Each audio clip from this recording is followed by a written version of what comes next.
Welcome back to my channel SG family. জয় শ্রীকৃষ্ণ, রাধে রাধে বলে আজকের সকালটা আমরা শুরু করলাম। তো সবাইকে জানাই গুড মর্নিং, শুভ সকাল, আর তার সাথে সবাইকে জানাই অনেক অনেক শুভেচ্ছা, অনেক অনেক অভিনন্দন। তো বন্ধুরা, সবাই কেমন আছো? আশা করি ভালোই আছো, আমিও ভালো আছি। তো দেখো, রোজকার মতো তোমাদের সামনে আজও একটি গল্প নিয়ে হাজির হয়ে গেলাম। তো গল্পটা দেখো, তোমাদের ভালো লাগবে, আর আমারও ভালো লাগে, বা আমারও গল্পগুলো তোমাদের সামনে বা আরও কিছু মানুষের সামনে আনতে আমার খুব ভালো লাগে। যে গল্পগুলো অনেকে শুনলে যদি মানুষের মনে কোনো একটা চিন্তাভাবনা কি কোনো একটা পরিবর্তনের ভরসা বা পাল্টানো যায়, সে কারণে আমার এই কষ্টের গল্পগুলো মনে হয় যেন সবাইকার সামনে পৌঁছে দিই। তো আমাদের ক্ষমতা তো খুবই কম, তো আর এখন মানুষের তো সময় নেই গল্প শোনা বা দেখা। আগের দিন ছিল আমরা এমনি ইউটিউবে এইরকম গল্প হামেশাই ভালো লাগতো, পড়তাম না, শুনতাম। তো এখন আর মানুষ সব ব্যস্ততার মধ্যে হয়ে গিয়ে তো আর এই সময়টা মানুষ আর বের করতে পারে না। এই গুটি কয়েক মানুষ ছাড়া, তাও এই ইউটিউবে আমাদের ফ্যামিলির মানুষগুলো ছাড়া আর কারো পক্ষে এগুলো শোনা হয়তো সম্ভব হয় না। তো সে কারণে হয়তো আমার গল্পগুলো দেয়াই হয়, প্রতিবাদ বা প্রতিকারের কোনো ভাষা হয়তো ছুঁড়ে আসে না। তো যাই হোক না কেন, এই দিনগুলো খুব খারাপ লাগে, কষ্টের দিনগুলো।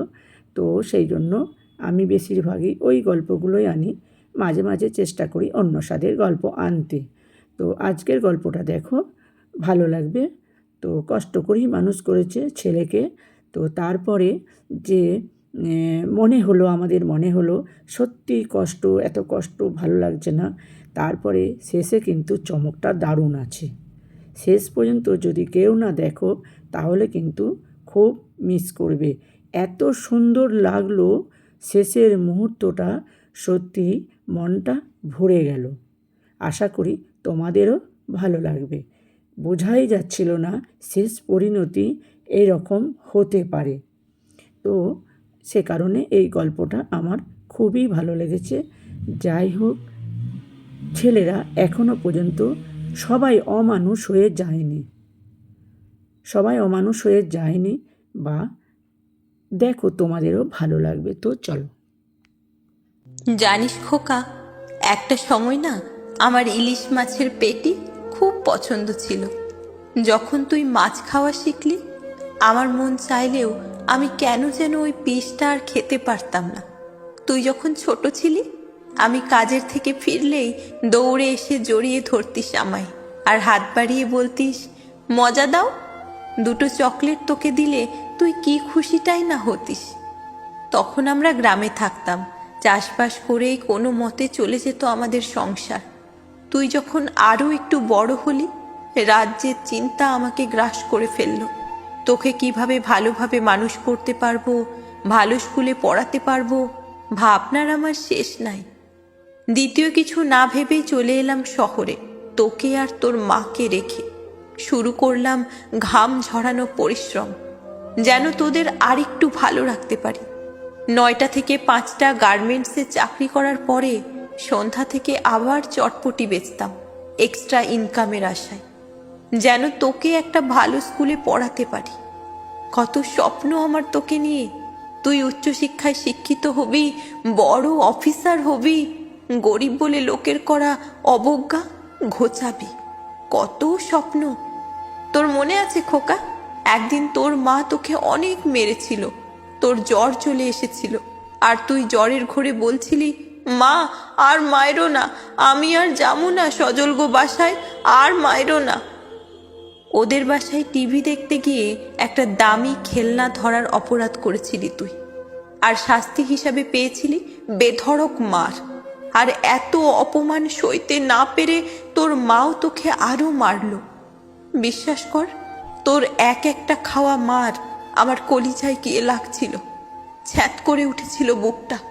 তুই কাঁদতে কাঁদতে ঘুমিয়ে গেলি। সেই রাতে আমরা আর কেউই ভাত না খেয়েই ঘুমিয়ে পড়লাম।